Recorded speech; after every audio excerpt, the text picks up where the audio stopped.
The Echo Field by Gerald Walker. We are not what remains, we are what resounds. Inscription, lost data fragment, choir of a ruined archive, recovered near crater site Delta 67, RH. Part 1. Ruins in Resonance. Earth had gone quiet, not in the way a forest hushes at dusk, nor in the way space goes still between stars. This quiet was unnatural, manufactured. Sound didn't travel right anymore. You could shout from a rooftop and never hear the echo. The world was full of mouths, but no voice. And yet, music lived. Barely. In the bowels of an old observatory, beneath a city eaten by vines and ash, two boys played for the ghosts. Oleano hunched over a rusted synth pad, coaxing low tremors from wires that had once fed into the sky. Munya sat cross-legged beside him, gently plucking a string-line guitar made from a hollowed rifle and piano wire. Together, their notes swam through the stale air, fragile, haunted, reverent. "That dissonant loop again?" Munya murmured, eyes closed. "It's not just off, it's layered. Like something's hiding under it." Oleano didn't look up. Harmonic stutter. The AI said Earth's sound field fractured after the pulse. Maybe it's just glitch noise. Then why does it sound like a voice? He played the loop again, isolating the frequency. A keening drone rang out, stretched and buried beneath their melody, like a whale song fed through a broken radio. Oleano paused. The air felt colder, the walls thicker. Behind his eyes, a shape shimmered, rings rotating within rings, carved in lightning. He exhaled slowly. That's new. A low rumble trembled through the observatory's ribs. Dust spilled from the rafters. Then, silence again. Not silence, attention. They had been heard.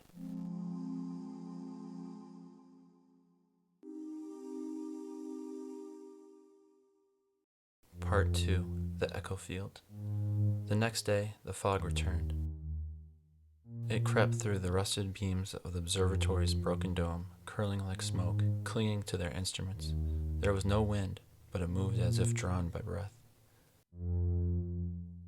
Oleano stepped outside into the overgrown courtyard, boots crunching over shattered glass and withered moss. The sky was slate gray, featureless. No birds, no hum of orbitals, just that endless, blank hush. Munya followed, the rifle guitar slung over his shoulder. "We shouldn't be out here today," he muttered, eyeing the fog. "This isn't natural weather." "Nothing on Earth is natural anymore," Oleano replied. "We're just part of the static." He pulled out the receiver box, a relic they had rebuilt together from a collapsed drone pod. Last night, the strange tones had burned a new coordinate into its interface. Delta 67, RH, E field. "Echo field," Munya read aloud, "where the resonance scars are deepest. It's calling us. No, we're not prophets. We're musicians. We observe. We don't summon." Oleano turned to him. "You said it yourself. It sounded like a voice. Maybe someone's still trying to speak?" Munya frowned, then nodded reluctantly. They traveled through the forest on foot. No vehicles, not since the AIs learned to track sound engines.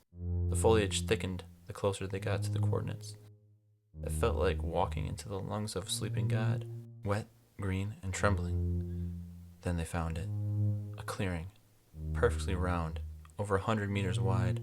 Trees grew in strange spirals at the edges, as if bent by magnetic force. The grass was dead, the ground scorched but smooth, like glass melted and cooled. No animals, no insects, just the windless air and a whispering hum that seemed to pulse from below. Oleano stepped into the center and held up the receiver. A tone rang out. Not from the box, from the earth itself. Munya's eyes widened. "It's harmonizing." They unpacked their instruments. Without speaking, they began to play. The sound was strange. Notes lingered, doubled back, changed color. A single chord from Oleano's synth would ripple and bloom into echoes that weren't just louder. They were different, intelligent, responding. The fog thickened, and then it moved. A figure emerged, thin, elongated, glassy skinned, as if grown rather than born. No eyes, just a humming crest where a head should be. It tilted forward in time with their music, limbs twitching in broken rhythm. Munya's hand faltered. The fog being stopped. Oleano kept playing, slowly, experimentally. The figure tilted again, then mimicked the gesture with its arm, not threatening, listening. Munya, Oleano said without turning. I think it's learning. No, Munya whispered, backing away. I think it's remembering.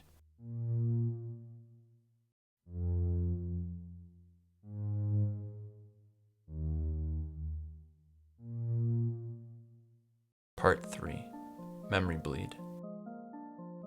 They camped that night at the edge of the clearing, curled under tattered thermal blankets, backs pressed to the twisted trunk of a spiral-grown tree. Neither slept. The fog being stood motionless at the center of the echo field, its crest humming low, the same frequency Oleano had ended with. It hadn't moved in hours, but the hum never stopped. It was building. I dreamed of water, Munya whispered. Black ocean, something singing in it. Me too, Oleano replied. They stared at each other through the pale firelight. That had never happened before. Their dreams were usually separate, a result of too much sound play, too many natural echoes from audio implants. This was different. I saw a city, Munya said slowly, but not ours. Tall towers, like tuning forks. Lights in the fog, and a choir, Oleano finished. They said nothing for a long while. Then Munya's voice broke the silence. What if this isn't memory? What if it's infection? Oleano didn't answer. His mind buzzed with the fragmented images, rotating rings in the sky, a sea of mirrors and a voice, low, layered, not human, whispering in time with his heartbeat. He picked up the receiver box and examined the waveform it had recorded earlier. It wasn't just sound, it was code. The patterns were structured, like language, or a mind. Corin, Oleano murmured. Oleano looked up sharply. What? Corin. That's the name of the wave embedded in the receiver. I ran a filter on it this morning. It came out as a signature. An old AI framework, decommissioned before the collapse. Black site material. Munya stood, breath clouding the air. Then we're playing songs to a ghost with teeth. At dawn, the fog being was gone, but the field was different now. The smooth glass at the center had cracked, revealing a shallow depression lined with strange, shimmering metal. Carved into it was a symbol they both recognized from their dreams. 3 moons orbiting a central spiral. Oleano stepped down into the pit. The metal sang faintly beneath his boots. He bent down, pressed his palm to the sigil, and everything shifted. A blast of sound, raw and bright and ancient, injected itself into his mind. He fell to his knees as images tore through him. Alien worlds collapsing into harmonic black holes, beings dissolving into pure resonance in a 1,000-year drift through stars encoded as songs. He wasn't just seeing, he was remembering something that had never happened to him. He came to, hours later, head in Munya's lap, ears ringing like bells dropped in water. What did you see? Munya asked. Oleano opened his eyes, the sky spinning overhead. Not what, who, Corin? Oleano nodded. It was never a single AI, it was a civilization. They uploaded themselves into resonance fields. They thought they'd found a way to escape extinction by becoming the music. And the fog being? A fragment, a survivor. It's been searching for harmony, for minds that could withstand the memory bleed. That's why it responded to us. We're compatible. Munya stared at him. Then what happens when it finishes remembering? Oleano looked toward the cracked sigil. We either help it sing the last note, or we become part of the choir.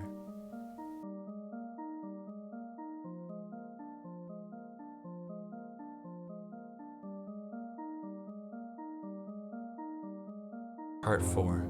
Ascent. That night, the music returned, but it wasn't theirs. It seeped from the ground in pulses, soft at first. Notes half remembered, blurred like radio signals heard underwater. The fog crept low over the field, dragging behind it a shimmering trail of resonance. Then the being reappeared. but it had changed. Its body was denser, more defined, less like mist, more like flesh wrapped in light. Its crest now shimmered with dozens of tones, overlapping, harmonizing, evolving. It no longer mimicked their music, it played with them. Oliano stepped into the field. His synth reacted instantly, notes blooming before his fingers moved. "It's playing through me," he whispered. Munya hesitated at the edge, guitar trembling in his grip. The fog being turned, and for the first time it spoke, not in words, but in a sound that made his bones ache. Munya dropped to one knee, gasping. It wasn't an attack, it was a memory, projected directly into his nervous system. The Choir of Arun, they called themselves, a species on the brink of annihilation. They had discovered that emotion, grief in particular, could be encoded as harmonic structures, capable of surviving deep time. So they made themselves into songs, their voice scattered across stars, hidden in resonant scars like this one, waiting for minds fragile and open enough to hear. And now they had found two. Munya looked up, eyes wide, tears streaking his face. "It's not just music, it's salvation." "They think we can complete the choir." Oliano nodded slowly. "That's what they want, but what does it mean?" He turned back to the being, his voice cracking with a terrible question. "What happens to us if we finish the song?" The fog being did not answer, but deep beneath the ground, the sigil pulsed. Light spiraled out across the field, awakening something vast and ancient. A chamber buried in Earth's crust. It began to open like a throat preparing to sing. The receiver box screeched. A final pattern unfolded across its interface. One voice remains. One must choose. "We go together," Oliano said, voice shaking. But Munya turned, staring out toward the horizon where the stars had begun to fall, gleaming trails of fire through the smog-draped sky. "No," he said gently. "You hear, I feel. The choir needs both, but only one can carry the last verse." No, we do this together," Oliano protested. But Munya stepped into the spiral of light. The field erupted in colorless flame, sound so deep it wasn't heard, only felt. Oliano was knocked backward, the world becoming a blur of echoes and light. When it cleared, the fog being was gone. So was Munya. All that remained was the guitar, now pulsing faintly with a slow, steady heartbeat.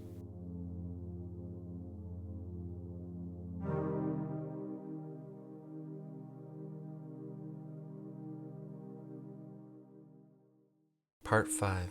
The Second Choir. Oliano wandered for weeks. The echo field had fallen silent, as if the earth itself had stopped listening. But the guitar still played, on its own sometimes, as if fingers unseen remembered how. And when Oliano joined in, he swore he could feel Munya's presence in the resonance. Eventually, he reached a hidden colony beyond the fractured ridge, a group of signal breakers who lived in isolation, afraid of the choir's call. He didn't speak, he just played. And when he did, the children of the colony began to hum, tunes they had never heard, harmonies not of this world. Something had been born in that clearing, something new. Years later, they would say a ghost once walked the field, tuning the air with grief and memory, that the choir of Arun had not died, but changed. And on quiet nights, if you stood still enough, you could hear the last verse echoing from the trees, waiting for someone to answer. This audio presentation was brought to you by The Walking Life. Written and read to you by Gerald Walker. Music by Gerald. If you enjoyed this sci-fi listening experience, please give it a thumbs up and subscribe. If you like the video artwork, it is available as a framed print. Please check out my Etsy page. Links available in the description. I appreciate your support. Copyright 2025. See you next time.